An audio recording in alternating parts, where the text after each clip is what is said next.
Merci pour la question. Heureusement que vous êtes informé de notre implication en tant que nouvelle civile dans ce qui est des routes qui sont construites à Uvira. Ce n'est pas pour la première fois. Ce n'est pas pour la première fois. On a toujours décrié. Et aujourd'hui, nous sommes à la deuxième ou troisième lettre par rapport au mesurage. Et il faut quand même signaler qu'on a joué un grand rôle dès le début. Nous avons sensibilisé une grande partie de la population de passer à la démolition des maisons et la population a fait ça. Et vous avez vu, vous vous rappelez, nous sommes allés même, on a fait pression au gouvernement pour la démolition des maisons qui étaient construites au pont Moulongwe et ça a donné des résultats. Et la question de mesurage continue, nous continuons à faire pression, c'est la raison même aujourd'hui. Je profite pour vous informer qu'on a écrit la lettre et la lettre a été déposée. Et dans cette lettre, on demande des choses. Le plus vite possible, parce que je prends Uvira. Si vous prenez la route au niveau seulement des monuments, vous allez voir là où on a posé la fondation et l'espace. Vous allez voir que l'espace est tellement trop petit. C'est comme ça que dans cette lettre, on a demandé des choses que la mairie d'Uvira, même la copie a été réservée au niveau du gouvernement provincial, les services techniques et les différentes couches qui ont une descente pour évaluation de mesurage dans différents milliers de la route numéro 5. Ça, c'est le premier lieu. Et dans la même lettre, nous avons évoqué la question de l'invitation et d'information des responsables qui savent que leurs maisons sont sous la prise de la route et que ces maisons doivent être démolies le plus vite possible. Voilà ce qu'on a recommandé. Et je vais aller très loin. Si rien n'est fait, parce qu'il y a certaines choses qui nous bloquaient, on évaluait aussi les contextes sécuritaires, nous avons passé à des actions citoyennes. Arriver à bloquer, dit non, les activités de la route ne peuvent pas continuer, par exemple, dans des endroits où nous supposons que ce sont des endroits qu'on n'a pas respecté les mesurages. Nous allons passer à des actions citoyennes sans même tenir compte où il y a la situation de sécurité, parce que ça sera évoqué plus tard, parce que si nous laissons, il y a risque que nous puissions quand même perdre la route qu'on a toujours voulu ouvrir. Nous revenons sur les 10 km ici qui suscitent de l'inquiétude de votre part. Savez-vous que la route est exécutée conformément à un contrat entre le gouvernement et l'entreprise? Si oui, savez-vous que le gouvernement avait mandaté l'OVD et le bureau technique de contrôle pour des contrôles techniques? Savez-vous que les rapports des différentes missions à Uvira sont favorables par rapport à la construction de cette dernière?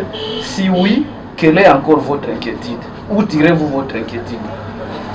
En fait, je vous ai dit que dans le cadre du contrôle citoyen, la société civile peut chaque fois contrôler ce qui se passe en termes des activités qui se font dans un milieu donné. Et nous, notre inquiétude, c'est par rapport maintenant à l'avancement des travaux. Et là, je prends seulement des cas, je parle de mesurage. L'OVD est là comme service technique. Il y a le contrôle de suivi qui est là, mais qui néglige certaines choses. On a négligé la question de mesurage. Et je vais même très loin. Aujourd'hui, il y a un problème de financement. De financement que nous, comme nouvelle civile, on est en train de faire des plaidoyers parce que, en principe, au même moment qu'on est en train de faire la route dans le Glac à Senga, on devait passer déjà à la démolition des ponts, ce qui n'a pas été fait. Si ce n'est pas fait, c'est parce que tout simplement, l'entreprise est en train de se plaindre parce qu'il n'y a pas l'argent. C'est pourquoi que nous, on s'est dit maintenant, c'est le moment de hausser notre voix, qu'au niveau national, local et provincial, qu'on puisse comprendre que les problèmes persistent. Alors que, il faut signaler, les raisons primordiales qui ont fait à ce que, parmi les raisons qui ont fait à ce que la population d'ici Kivu a résisté, c'est parce quand même, il y a 20 ans, on ne voyait pas de travaux de construction. Aujourd'hui, la résistance face à l'avancée d'un 23, à notre niveau, c'est parce quand même, on a vu d'abord, il y a des travaux qui se font à Uvira, notamment la route numéro 30, la route numéro 5, et aussi plus tard, les travaux de construction de la frontière Kavivira. Si l'argent n'est pas débloqué, ça sera un manque à gagner pour, si vous voulez bien, la ville, territoire d'Uvira, la partie sud de la province. C'est pourquoi que nous allons très loin, comme état de médias que vous êtes, que le message puisse aller très loin, et Kinshasa puisse comprendre qu'il y a un problème de financement, il y a un problème de mesurage, que localement, le mesurage peut être résolu, malgré la présence de l'OVD, malgré la présence des services techniques, des services de suivi, que nous on considère qu'il y a quelques failles, que nous la population ne pouvait pas quand même rester calme, alors que nous avons quand même quelque chose à faire. Est-ce que cette inquiétude n'est pas tirée du fait que peut-être vous ne maîtrisez pas les contextes du contrat, les clauses du contrat? Il faut quand même signaler que je connais le contrat très bien. Je connais le contrat très bien parce que si je dis l'espace, en fait, dans les contrats, c'est l'État, le gouvernement qui est censé donner l'espace à l'entreprise. Ce qui n'est pas le cas au Vira. Donc, en principe, pour l'entreprise dépose la route là où elle a eu l'espace. Donc, c'est pourquoi nous, par rapport au mesurage, même si l'entreprise est impliquée, mais le premier acteur qu'on attaque, c'est le gouvernement, la mairie, qui est censé disponibiliser l'espace pour permettre à l'entreprise de faire la route. Je pouvais m'attaquer à l'entreprise au cas où l'entreprise a eu l'espace, mais a été incapable de poser la route sur l'espace récit. Donc voilà, donc je vous dis que je connais les contrats, je vais même très loin pour vous dire dans les contrats. Dans les contrats, c'est prévu que les installations de la régie de la SNEL seraient résolues par le financement qui est géré par l'OVD. C'est pourquoi récemment, j'ai dit à l'OVD de faire le plus vite possible, que l'argent doit être utilisé le plus vite par l'OVD pour nous permettre aussi de résoudre le problème d'installation de régie des eaux de la SNEL. Et vous allez voir, sur la route ici, il y a encore des installations de la régie des eaux et de la SNEL qui devaient être déterrées. Je vais même très loin. La population de Kalundu doit savoir que s'il n'y a pas, il y a problème d'avancement des travaux sur la partie Kalundu, c'est parce qu'une grande partie de la route a été emportée par les eaux du lac Tanganyika. Or, pour faire la route, il faut encore qu'on discute, soit la route que la route passe dans des maisons. Or, si on fait passer la route sur des maisons, effectivement, les gens de Kalundu, beaucoup de gens, leurs maisons n'avaient pas piétiné la route. Ce qui, comme conséquence, l'entreprise, le gouvernement doit indemniser ces gens-là. Ou soit qu'on mobilise encore d'autres fonds pour maintenant utiliser, pour faire passer la route dans les lacs. Donc vous voyez que, donc, chers journalistes, je connais les clauses du contrat, j'ai quelques éléments et nous connaissons en tant que nouveau civil ce que nous sommes en train de dire. Pression de la population. C'est ce que nous faisons. Je vous dis, nous allons mobiliser la population afin que la route soit bien asphaltée, soit bien construite. Et nous ne pouvons pas accepter que quelque part il y a 8 mètres et quelque part il y a 30 mètres ou 24. Nous voulons ce que de la même façon que le Grand Kassenga doit profiter une belle route selon le mesurage, que ça soit fait ailleurs. Donc si on va autoriser ça, ça sera une grande erreur de la part de la population. Or la population est mobilisée qu'à tasser. Donc je voulais vous rassurer que nous ne pouvons pas croiser les bras.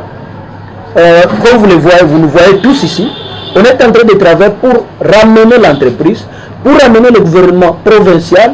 Heureusement que nous sommes avec le gouverneur ici, pour amener l'autorité locale, le maire de la ville, de comprendre que l'entreprise, de comprendre que la population a besoin d'un espace pour poser une belle route. Au risque d'obliger l'entreprise d'arrêter les travaux vis-à-vis de la lenteur qu'a toujours eu le gouvernement congolais pour exécuter certaines recommandations. Est-ce que cet impact, vous allez l'assumer en tant que nécessaire? Je vous dis que on est déjà habitué à ça. Bien sûr, pour l'entreprise, si elle est bloquée, il y aura lenteur des travaux. Mais nous avons besoin d'un grand espace pour faire la route, ce qui est de la responsabilité de l'État congolais. Qui est aussi là pour... Nous, à notre niveau, il faut vous rassurer que après cette lettre, on a proposé au gouvernement local et provincial ce qui doit être fait. Et nous attendons, si les réponses ne sont pas satisfaisantes, dans le cadre citoyen, nous allons convoquer une réunion, une grande réunion dans la salle pour que la population décide quelles sont les voies à adopter. Parce que je vous ai dit, c'est anormal que Kassenga puisse avoir un espace. Et quand vous faites aujourd'hui Kassenga, vous voyez la fierté d'Uvira avec cette route-là. Pourquoi pas Moulongwe? Pourquoi pas Grakalundu? C'est ça notre souci. Nous voulons de la même façon que les autres ont détruit leur maison, que aussi les autres puissent le faire dans le cas d'abord des principes d'équité et des principes d'égalité. Donc, je vous rassure que nous allons passer à des actions quand même, des actions à faveur de la population pourvu que l'État puisse comprendre qu'il y a quelque chose qui doit être fait. Quelle action exactement? Vous allez démolir les maisons des gens, vous? Donc la société civile quand même là, ne peut pas quand même passer à la démolition des maisons. Quelles actions? Mais il faut montrer que ça d'abord c'est un exercice citoyen. Je vous dis que nous attendons les réponses du gouvernement local et provincial par rapport à notre lettre. Plus tard, nous allons convoquer, si les réponses ne sont pas satisfaisantes, nous allons convoquer une réunion, une assemblée. On va inviter les gens dans une salle pour décider. Les actions, effectivement, à part la réunion, on va maintenant mener par exemple des actions citoyennes. Par exemple, on peut demander à la population faire un sit-in sur toutes les parties qu'on suppose que le mesurage n'a pas été respecté.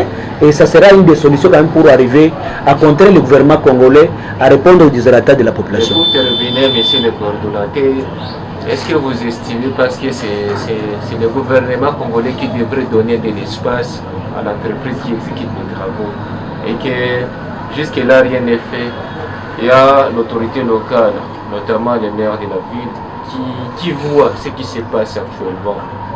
Et les travaux sont exécutés au vu de tout le monde. Est-ce que vous pouvez dire, monsieur le coordonnateur, devant la population viroise qui vous écoute, que cité avec les propriétaires des maisons qui ne veulent pas démolir leurs maisons et que l'entreprise en question ne trouve pas de l'espace pour construire une belle route et que cette situation, la personne qui devrait donner de l'espace à l'entreprise, c'est le maire, c'est l'autorité locale et qui ne le fait pas. Ou alors vous décriez son incompétence en un mot. Vraiment, merci pour les questions. Je crois que nous avons, au début, on évoluait très bien avec la mairie d'Uvira. Je crois qu'il y a un temps que la situation sécuritaire était tellement tendue et il y avait des décisions qui ne pouvaient pas être prises. Et je crois que nous venons maintenant de déposer notre lettre et que je vous informe, et si la lettre ne sera pas répondue favorablement, nous allons dire clairement qu'ils sont complices et nous allons déclarer leurs compétences. Mais pour le moment, nous adoptons d'abord l'approche de dialogue, de prise de conscience. Une fois que ce qu'on a déposé comme lettre ne trouve pas satisfaction, nous allons passer à déclarer ça. Je vous remercie. C'est moi qui vous remercie de plus.